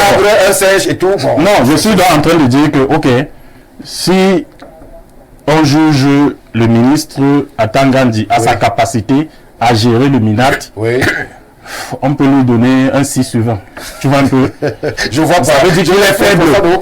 Alors qu'ailleurs, il pourrait avoir 18. C'est un ministère important. L'un d'ailleurs des plus importants. Et je dis encore que c'est le ministre Atangandji qui peut mettre le pays à feu et à sang. Parce que c'est lui qui a la posture du gouvernement. C'est lui qui doit tempérer, c'est lui qui doit encadrer. Mais il ne devrait donc pas, lui aussi, verser dans les excès. Merci, merci Maurice. Vous le proposez. S'il vous plaît, on n'est pas le président de la République. S'il vous plaît. Mais quand Bika, Maurice Komo essaie de nous faire comprendre à ce niveau-là qu'il y aurait deux tons au sein du gouvernement. Il y a un ton qui serait vindicatif et un autre ton plus apaisé. Mais est-ce que la sortie du MINCOM ne trouve pas écho dans les réalités de nos plateaux que nous connaissons tant, où justement on a l'impression que c'est à qui insultera le plus, c'est à qui défiera le plus l'autorité de l'État? Est-ce qu'il n'était pas urgent ce cadrage institutionnel? Non, il faudrait déjà féliciter la sortie du ministre René Sadi. Ça, il faut qu'on puisse le dire. Mais il m'a simplement conforté dans l'idée que j'avais de lui. Ça, tu étais un grand homme d'État, pour lui, il faut le dire. Ouais. Là, tu étais assez posé simple et conciliant. Vous vous souvenez même que récemment, lors, au plus fort du combat, je dis ça, combat entre FICAFT et MINICEP, il a fait une sortie où il appelait les deux parties à prendre les responsabilités, s'asseoir et à poser ensemble. Ça va, ça c'est des actions qui marquent quand même. Il n'a ni pour le parti du ministère, ni la FICAFT lui a dit asseyez-vous et travailler ensemble. Alors qu'on voit des membres du gouvernement qui avaient tendance à prendre le côté du ministère et d'autres prendre. Il est conciliant dans sa manière de faire les choses. Il faut aussi dire que depuis un certain moment certain quand même, c'est vrai que les joues langagiers ont fait les nids. Autant sur les télévisions que même dans les rues et même dans les ministères, ce n'est pas que ici. Ça c'est partout qu'on vit ça. Ça a commencé à devenir notre lot quotidien.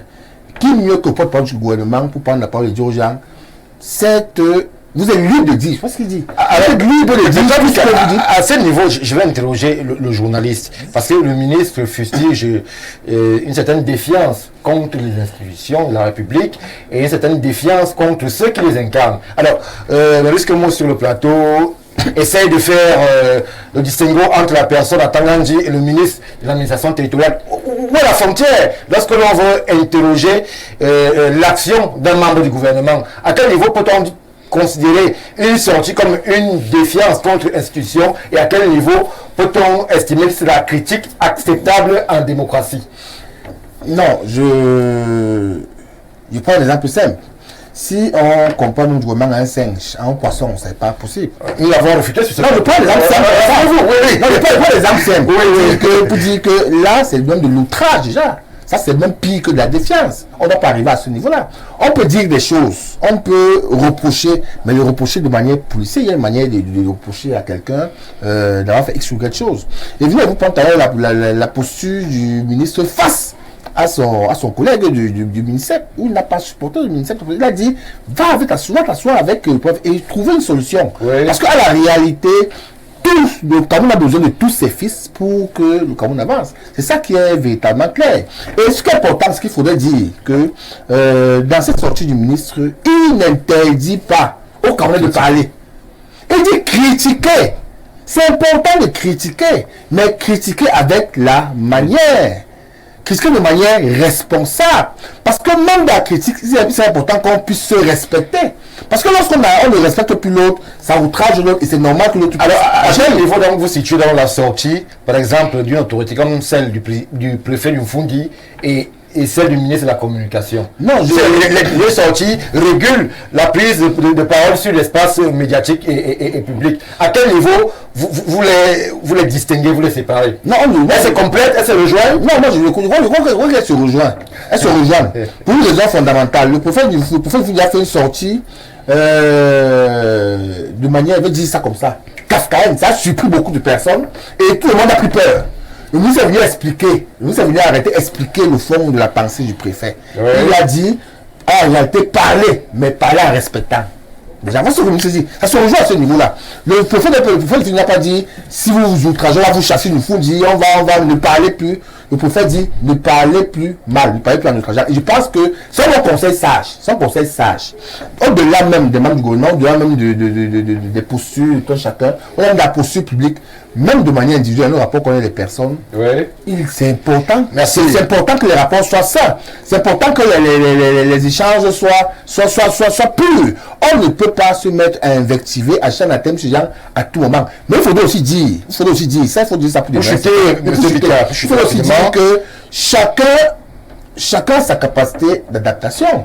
Lorsqu'on fait un enfant, pas interdit de pleurer. Il y a des enfants qui pleurent en criant et les enfants qui vont supporter le mal dans le silence. Donc il y a aussi beaucoup de personnes qui aujourd'hui font des sorties parce qu'ils ont senti qu'ils ont été outragés, ou ils ont été invectivés, ou ils ont été menacés comme la violence de la frustration. Voilà, comme moi dit, il y a parfois l'impression qu'un ministre frustre, ou il commande les gens. Même tout le monde n'a pas la même perception des choses. D'autres peuvent prendre ça mal, d'autres peuvent prendre ça bien, et chacun peut garder d'autres comme veut. Merci. Pleurer, mais pleurer en respectant. Merci, alors, monsieur Assiga, avant que monsieur Emile Messi ne prenne la parole, on se souvient, et je l'ai dit, de cette litanie de sortie. On a l'impression que plus on avance vers des échéances que tout le monde connaît sur ce plateau, plus l'espace public commence à être sensible avec des prises de parole qu'on voudrait plus mesurer, plus contrôler. De quoi a-t-on peur? Y a-t-il une peur sur la liberté d'expression au Cameroun? Non, pour ma part, je pense que les citoyens camerounais bouillonnent en eux certaines... Ils ont des choses à dire. Ils ont des choses à dire. Merci Stéphane. Ils ont des choses à dire. Sauf que ils sont frustrés quotidiennement. Ouais. Ils sont frustrés quotidiennement et n'ont pas la possibilité de s'exprimer. Pour le peu qui se retrouvent à avoir la possibilité de s'exprimer sur les chaînes de télé et radio et autres, ils le font en vrai. Et vous allez voir la ferveur avec laquelle certains s'expriment. C'est-à-dire, vous avez l'impression que il a magasiné certainement, quand on aborde certains sujets, c'est comme s'il a magasiné, il a à dire. Allez dans les réseaux sociaux. Là encore, c'est grave. C'est plus grave. Parce que de ce côté, il n'y a pas de contrôle. Il n'y a pas de contrôle. Il se cache derrière son petit téléphone pour invectiver, pour dire, pour... C'est vraiment grave. Or, la position du gouvernement devait être laquelle? C'est à chaque fois, à peu près, celle que le ministère de la Communication a eu à prendre. C'est-à-dire, c'est à chaque fois de toujours rassurer les populations. Alors là, je vais vous soumettre à un exercice assez délicat, Monsieur Assiga. Nous avons une série de communications. Nous avons celle du MINAT, oui. Nous avons celle du préfet d'Umfundi, oui. Et nous avons celle du ministre de la Communication, porte-parole du gouvernement. Alors, lorsque l'on observe l'espace ou alors le climat politique au Cameroun, vous ressentez que laquelle vous parlez la plus adéquate? Celle du préfet, qui, justement, usant des compétences sont les siennes, rappelle un certain nombre de choses. Celle du MINAT, celle du MINCOM, qui s'adresse aux hommes politiques et aux acteurs des médias. Laquelle pourrait être la plus explicite en pareille situation? Le MINCOM est dans son rôle de régulateur de la communication gouvernementale et sociale. Il est dans son rôle et c'est pourquoi il a les éléments de communication. Et on a effectivement l'impression que c'est fluide. C'est digeste quand les gens écoutent. Par contre, les deux autres utilisent le commandement. Très bien. C'est-à-dire qu'ils sont à la tête d'un commandement. Ils utilisent le commandement. C'est pas, ils ne négocient pas avec vous. Ils vous donnent des ordres. Or, le climat sociopolitique à l'heure actuelle au Cameroun n'a pas besoin qu'on donne des ordres aux populations. Voilà à peu près ce qui se passe. Pédagogie. Il faut avoir une pédagogie, une méthode, une façon d'aborder les situations afin d'éviter que ça s'embrase. Oui.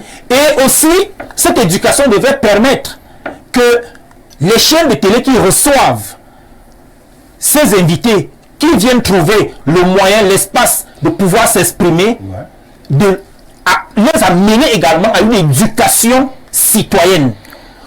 Lorsque une chaîne de télé laisse un certain nombre de choses de dérives se dire sur sa chaîne, il y a un problème également. À quel niveau sortons la critique pour virer vers la dérive? Parce que il faudrait bien que ceux qui nous regardent, ce soit une façon preuve de pédagogie. Un monsieur qui critique par exemple l'action gouvernementale, est-ce qu'à ce niveau on peut parler de dérive? Ou alors un monsieur qui évalue le bilan du chef de l'État, est-ce que ça peut être de défiance à autorité? À quel niveau est-ce que la barrière se situe? Il y a un véritable problème dans l'analyse et l'interprétation de certains faits. Le plus souvent, quand vous allez vous rendre compte, c'est pourquoi je fusillais tout à l'heure que nous parlions des choses dont nous n'avons pas de preuves. Et c'est à partir de cet instant-là où nous versons dans le dilatoire, où nous versons dans l'invective, où nous versons dans des choses que nous ne pouvons pas prouver. Il est question, lorsque nous voulons parler d'un phénomène, d'un fait, que nous ayons des éléments nous permettant d'étayer notre argumentaire. Mais curieusement, c'est ce qui nous manque le plus. Mais nous avons, de façon grosso modo, un certain nombre d'informations reçues, soit dans des bars, soit dans les réseaux sociaux, soit dans et on arrive avec sur le plateau comme étant des vérités. Et ça, c'est le problème. Et malheureusement, lié à la frustration que nous avons, il se trouve que nous nous retrouvons en train de donner des cours en dessous de la ceinture. Et lorsque cela n'est toujours pas de sanction, on ne sanctionne pas, parce que c'est l'autre véritable problème, c'est qu'il y a un manque de sanctions lorsque cela arrive. On a vu dans les chaînes de plateau où il y a eu des exactions, mais prochainement on retrouve les mêmes gens sur ces mêmes chaînes afin de pouvoir perpétrer également les mêmes exactions. On a donc l'impression que les citoyens camerounais eux-mêmes sont contents de se retrouver, d'écouter ces anti-modèles au quotidien. Ils prennent même des rendez-vous. Ils deviennent des stars. Ils deviennent des stars. Soit ils cherchent, je ne sais trop quoi au niveau de la population, soit ils cherchent trop quoi. Mais quand on rentre dans l'éthique de la communication, on devrait avoir du retenu à un certain moment lorsque nous parlons des choses dont nous n'avons pas la maîtrise. Merci, Monsieur Assiga. Monsieur Emile Messi, je vous regarde, vous êtes dans les médias depuis belle lurette. Votre nom et visage sont reconnus. Alors, aujourd'hui, je l'ai dit, il y a quand même des échéances importantissimes qui arrivent. Et on a l'impression, du côté de l'opposition et des acteurs politiques de l'opposition, qu'on voudrait museler une certaine contradiction sur l'espace médiatico-politique. Est-ce que vous avez l'impression, justement, que plus on va avancer vers ces échéances-là, plus on aura des sorties similaires à celles du ministre de l'administration territoriale, à celles du préfet Nifundi, ou même à celles du MINCOM qui, sur ce plateau, parlait plus conciliante? Non, je crois que pour situer vraiment les choses dans leur ordre, le ministre de l'administration territoriale fait toujours des sorties par rapport à une situation. Oui. Le ministre de l'administration territoriale n'est pas au début de la communication. Vous verrez toujours qu'il vient en réaction à une autre communication, soit d'un parti politique, soit d'un leader de parti politique, soit d'une dérive langagère dans un média, où il va donc sortir pour recadrer les choses. Et là, nous sommes tous d'accord ici qu'il est dans son rôle en tant que le garant du maintien de l'ordre public. C'est l'administration territoriale. On peut critiquer sa manière, mais il est dans son droit, il est dans son devoir de dire que sur le territoire national, la paix doit être préservée. Mais il menace beaucoup aussi. Oui, vous voyez, moi j'ai compris que le ministre de l'administration territoriale, contrairement à ce qu'on peut penser ici, a appris à hurler avec les loups. C'est-à-dire qu'il a adopté un langage qui sied à un certain personnage. Vous voyez, lorsque il a dit des députés, des élus du peuple peuvent faire un certain nombre de choses, ils vont vous dire qu'ils sont à l'Assemblée nationale, mais c'est à regretter parfois, on se demande.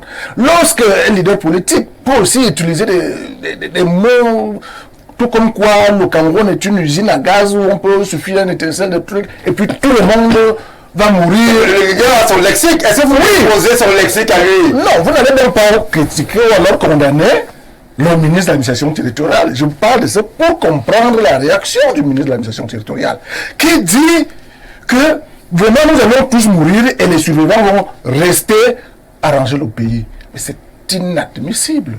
Lorsque nous sommes avec M. Kemoud sur ce plateau, est-ce qu'il y a encore des dérives langagères que ce qu'il vient de tenir là tout de suite pour comparer un ministre à un poisson, à un con, avec tout ce qu'il a fait là? C'est clair. Ça va donc dire qu'il n'a pas compris. Laissez-moi faire des analyses. Nous l'avons condamné. Oui, nous l'avons condamné. La métaphore. Elle n'est pas l'intérêt de condamner aussi. Enfin, une petite métaphore. Aussi à Tangadji. C'est-à-dire que les hommes qui incarnent des institutions, même s'ils sont vos copains au quartier, même s'ils sont vos voisins, même s'ils sont vos amis, vraiment quand on est ministre de l'administration territoriale, on a un minimum de respect si on respecte les institutions. Il y a donc déjà cette confusion. Lorsqu'on dit qu'il faut respecter les institutions et ceux qui les incarnent, mais qu'on se mette à traiter ceux qui incarnent les institutions d'ignorants, quand bien même ces institutions-là, on ne les traite pas de n'importe quoi, il y a un problème. Je vais poser la question entre l'homme, par exemple, Paul Biya, et Paul Biya, l'institution.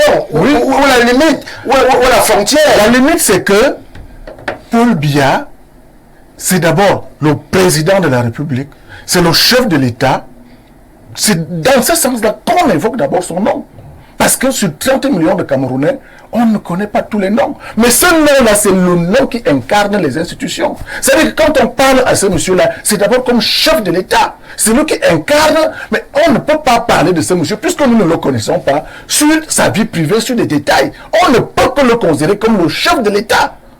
Et si on vient donc annoncer sa mort et demander au président de l'Assemblée nationale d'ouvrir la vacance, il y a un problème au niveau des institutions.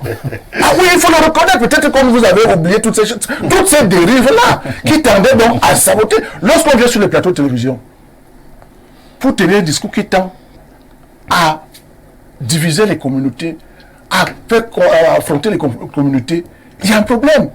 Je vous rappelle, en 1994, vous avez souvent entendu parler du génocide au Rwanda. Oui. Avec cette fameuse radio 1000 collines. Tout est parti de cette radio. Entre les Hutus et les Tutsis. Où les gens criaient à la radio 1000 collines comment les gens devaient s'organiser, prendre des machettes, faire ceci pour exterminer les Tutsis. C'est une radio qui a alimenté cela.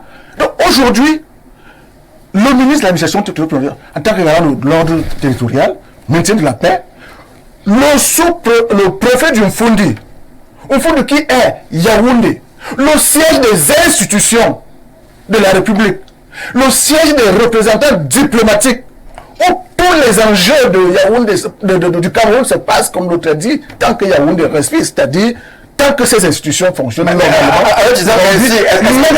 le préfet, monsieur, dans ses prérogatives, rappelle, laissez-moi aller jusqu'à là. Non, je vous pose une question. Est-ce que Yaoundé devient donc une zone d'exception dans le Cameroun où ailleurs on peut faire ce qu'on veut, mais Yaoundé ne peut pas faire ce qu'on veut? Non, ce n'est pas ce que le communiqué de monsieur le préfet a dit. Et c'est ça dans la surenchère politique.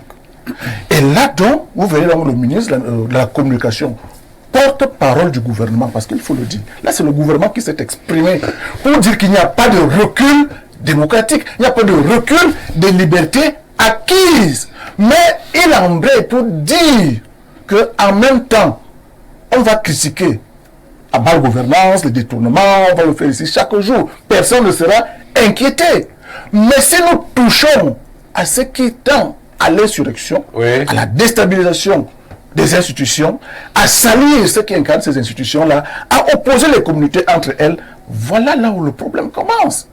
Maintenant, donc, on va faire la surenchère politique en faisant croire que non, on interdit aux gens de s'exprimer, en fond, on ne peut plus faire n'importe quoi. Je crois que les limites, les bornes sont claires. Le porte-parole du gouvernement, donc, dans ce communiqué-là, dans un exposé pédagogique, il dit les libertés acquises sont là, c'est indiscutable, la Constitution est là, mais en même temps, plus, pour répondre à votre question, plus on va en 2025, les uns et les autres déploient tous les moyens pour que ça s'embrase. Parce que je me pose même des questions, ceux qui disent que allez vous inscrire sur les listes, est-ce qu'ils sont réellement sérieux en disant qu'il faut s'inscrire? Est-ce qu'il n'y a pas autre chose? C'est un autre débat. Le pouvoir public doit prendre la responsabilité pour dire que il y aura les élections en 2025 et il n'y aura pas de trouble. Merci. Et que chacun fasse ce qu'il a fait, que les partis politiques, dans leurs projets politiques qu'ils présentent à la société, qu'ils affinent leur stratégie et autres pour que nous soyons tous dans un Cameroun où nous sommes ensemble, où nous sommes un et indivisible. Merci, monsieur Émile Messi. On fait parler les Camerounais avant que Timothée Somban prenne la parole. Bonsoir, monsieur Mbaga. Ton DP sur le plateau, avait déclaré sur ton plateau encore que l'actuel président de l'Africa Foot avait volé de l'argent pour s'acheter une Land Cruiser.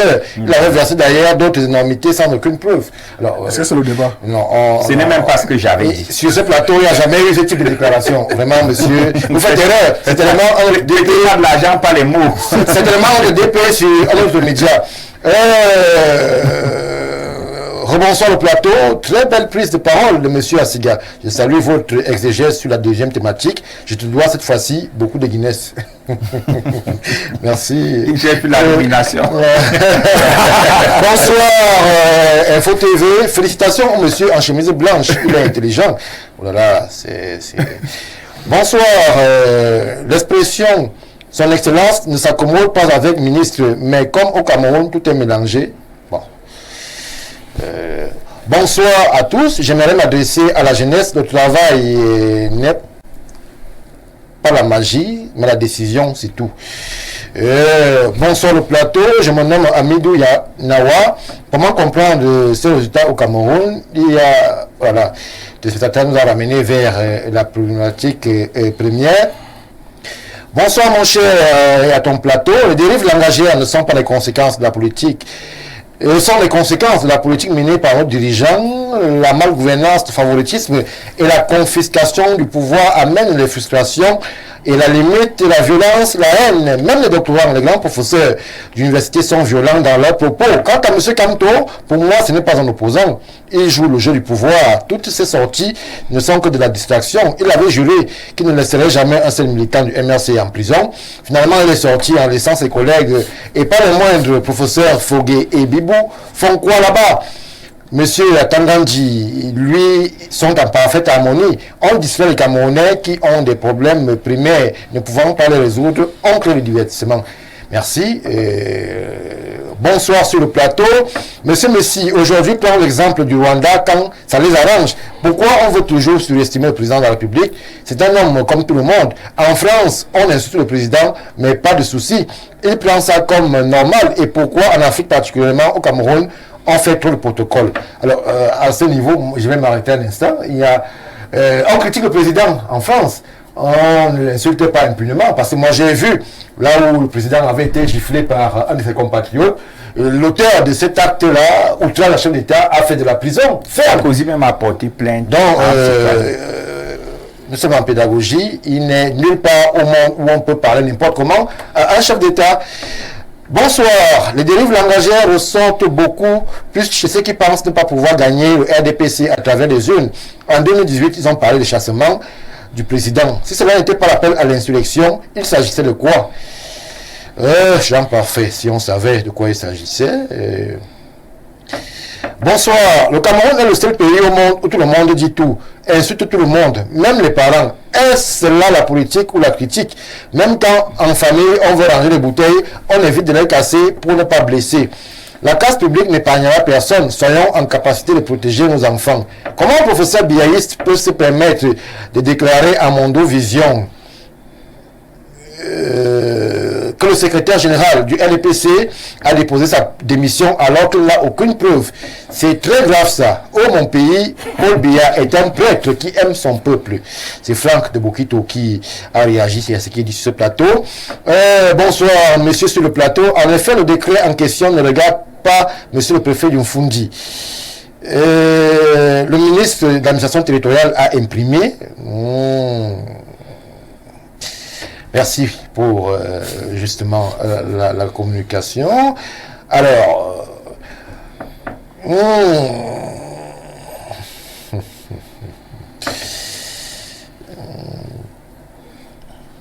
merci pour la communication. Alors, Timothée Somba, nous sommes là dans un environnement assez sensible lorsque l'on sait les épreuves qui attendent le Cameroun et la situation qui est celle autour du Cameroun. Est-ce que il faudrait laisser la marge de manœuvre camerounais pour qu'ils s'expriment et qu'ils disent tout ce dont ils ont l'impression que ça ne fonctionne pas, ou alors tout simplement il faudrait recadrer systématiquement à chaque fois qu'il y a un égarement? Stéphane, qu'est-ce qui rend l'environnement sensible? Est-ce qu'il y a 5 ans on avait besoin de recadrer les gens? Il y a eu élection avant 2018, c'était 2011. On n'a recadré personne. Les débats télé au Cameroun sont devenus, ont gagné de l'ampleur, ça fait peut-être 15 ou 20 ans. Oui. Est-ce qu'on recadrait les gens? L'environnement est sensible parce qu'il y a un problème de bien-être au Cameroun. Les gens expriment les frustrations. Et à un moment donné, ils ne se rendent pas compte qu'ils ont perdu leur dignité. Parce que quand vous êtes un homme et que vous versez déjà dans l'invective, vous devenez indigne. Mais l'état d'esprit dans lequel vous vous trouvez, quand vous sortez de chez vous et qu'il n'y a pas de lumière, je ne fais qu'insister sur la lumière parce que là où je vis, je bois du noir. Quelle belle expression. Quand vous faites le marché du mois et que vous perdez toutes vos provisions, après 5 jours sans lumière, et quand vous avez l'opportunité d'arriver sur un plateau télé, vous pensez que vous allez vous comporter comment? Je dis, il est bon que chacun fasse son rôle.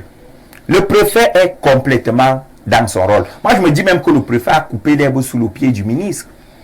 Parce que le préfet a longtemps observé, longtemps attendu que ses supérieurs réagissent face à l'escalade. On va attendre une sortie similaire du préfet du Vouri. Parce que là-bas aussi, il y a beaucoup de télévision, il y a beaucoup de médias. Lui aussi va réagir. J'y viens justement. Le ministre de la Communication a donc anticipé. Parce qu'il allait avoir comme un effet d'engrenage au niveau de la préfectorale. Oui. En fait, le préfet du Fundi est tellement à féliciter. Il a même tensé ses collègues en disant, regardez tout ce qui se passe, mais vous dormez. Alors que vos prérogatives, parce que le moyen de coercition du préfet, c'est ça. Il y a la garde à vue administrative, il y a l'interdiction de séjour sur le territoire. Ce sont ces deux moyens de sanction. C'est quand même de l'inédit au Cameroun, arriver à des pareils... Non, c'est pas inédit, c'est prévu. Pas quoi? C'est prévu dans les missions du préfet. Dans l'opérationnalisation, c'est l'inédit. Le chef de terre a droit à la garde. C'est bien prévu dans le code pénal. Il n'a pas le droit. Non, la garde à vue administrative existe. Oui. Voilà, elle relève de sa compétence. Oui, l'autre là, bien sûr. Voilà. Mais l'autre, exclu du territoire, là, c'est pas sa compétence. Pas exclu du territoire. Interdiction du territoire. Les mots sont sacrés. Donc, il faut les utiliser tels quels. Le préfet a le droit dans ses missions de police administrative. Lorsque vous êtes jugé par lui sur la base de certains éléments, ils ont beaucoup d'éléments, le bulletin quotidien de renseignement et autres, ils travaillent avec la police spéciale. Lorsqu'un préfet, au vu de tous ces éléments, estime que vous êtes un individu potentiellement dangereux pour son territoire, il peut vous interdire le séjour. Rappelons-nous tous de l'affaire Marcel Mengeme contre Kungwe Dima. On la connaît, voilà. Alors, Timothée Somba, il nous reste 3 minutes à peine. Je boucle rapidement. Le préfet a donc tiré la sonnette d'alarme. Et le ministre est arrivé au bon moment pour éviter que tous les autres préfets n'emboîtent le pas. Pourquoi? Parce que nous convenons nous tous que l'environnement est sensible. Mais moi, je m'intéresse. Qu'est-ce qui rend l'environnement sensible? Si le gouvernement ne fait pas les efforts d'améliorer le bien-être des populations, toutes les mesures des préfets autres ne vont pas prospérer. Il faut à tout prix, je vais sortir par là, Stéphane, il faut à tout prix des mesures sociales parce que le sentiment de mal-être devient exacerbant. Merci Timothée Somba. Patrick Asiga, même question. Qu'est-ce qu'on fait? Comme on devait s'exprimer en 40 secondes maximum. Oui, justement, il y a un problème de la part du gouvernement, toutefois quand même, malgré le fait qu'on soulève ici la communication gouvernementale par celui qui l'incarne, mais aussi il y a une crise de communication dans chaque département ministériel où les gens se retrouvent en train d'aller chercher des informations dans les réseaux sociaux. Si chaque département ministériel venait à communiquer constamment sur des faits qui les interpellent au quotidien, nous éviterons vraiment les non-dits sur des plateaux que beaucoup viennent souvent faire l'apologie. Merci, Monsieur Asiga. Bonsoir, Monsieur Mbarga. Que le DP nous dise, dans le texte juridique qui permet au préfet d'interdire du territoire à un citoyen. Bon, on ne va pas revenir sur la polémique. Mais Tambika, on fait quoi? Les Camerounais veulent parler, le ministre demande de tempérer un peu. En 30 secondes, le journaliste que vous êtes, qu'est-ce qu'on fait? Non, les Camerounais doivent parler. On ne peut pas empêcher les Camerounais de parler, mais quand les Camerounais parlent dans le strict respect des institutions, de l'éthique, on ne parle pas, on ne dit pas tout. On ne parle pas pour ne rien dire, on ne parle pas pour invectiver, on parle pour construire. Si quelqu'un ne peut pas parler pour la construction qui se taise, parce qu'il y a une mauvaise communication, ça il faut le dire de manière claire. Merci Bertrand. Maurice Kemou? Non, je vais sortir en disant que le préfet n'était pas dans son rôle. Il n'était pas dans son rôle. Il a outrepassé son rôle.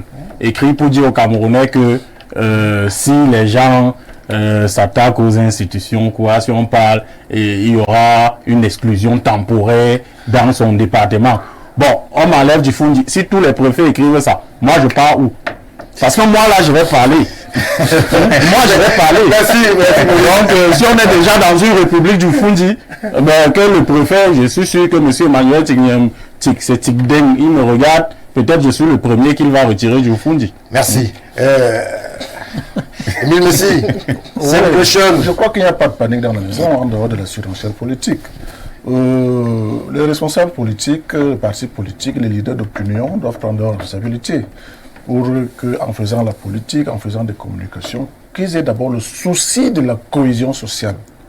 Est-ce que tout ce que nous devons dire doit être dit pour nuire? Non. Est-ce qu'on doit rien dire peut-être pour plaire? Non. Donc nous sommes aujourd'hui face à nos responsabilités. La communication sociale. Toute vérité n'est pas bonne à dire, a-t-on souvent coutume de dire. Mais une vérité qui peut entraîner des conséquences sur la vie sociale, sur les institutions, c'est de ça qu'il s'agit. On n'a pas interdit aux gens de s'exprimer, M. Kembo.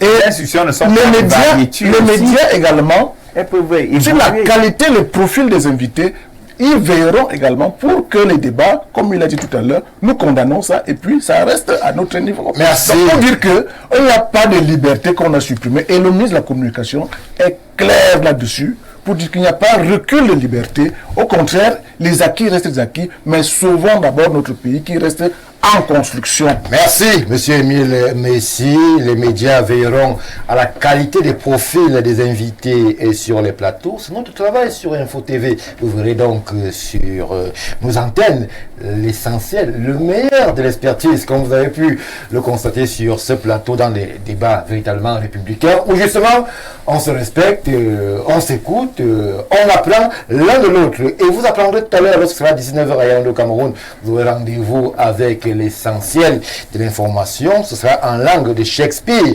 20h, Claudia Star sera là pour le même exercice, vous donner l'information de la République Cameroun et même d'ailleurs comme le monde va. Quant à nous, mesdames, messieurs, retrouvons-nous sur les mêmes antennes avec le même plaisir, le même bonheur et je vous souhaite par là même un excellent